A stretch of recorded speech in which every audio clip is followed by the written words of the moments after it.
Isang pinagpalang araw sa inyong lahat, guys. Talaga naman, malapit na naman ang Pasko. Talagang ganun lang ang buhay. Doon sa mga may pasok, agahan nyo yung alis ng bahay para hindi kayo matraffic.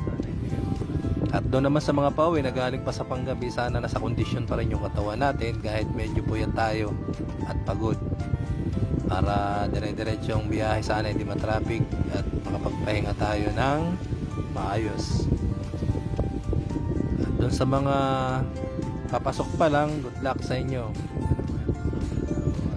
Palagi kong sinasabi sa inyo na maging mabuti tayo sa kapwa, dahil pagka ayaw natin na gawin sa atin, wag din natin gawin sa iba.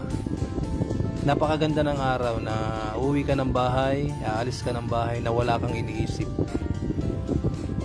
Kasi kung minsan tayo rin na nagbibigay ng problema sa sarili natin, tayo mismo.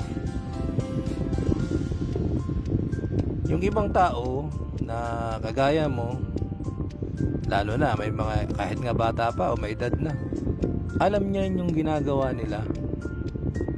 Huwag natin pangunahan. Pwede nating pagsabihan, pero hindi natin pwedeng pangunahan sa gusto nila, dahil lahat tayo may malayang pag-iisip, malayang pamamaraan, malayang pagsasalita. Pero kung hanggat maaari na bago natin sabihin, iisipin muna natin. Ang sarap maglakad-lakad guys sa umaga. Yung kahit wala kang bibilhin, pag nakakita ka ng bukas na tindahan sa papaliwanag, is parang gusto mong bumili.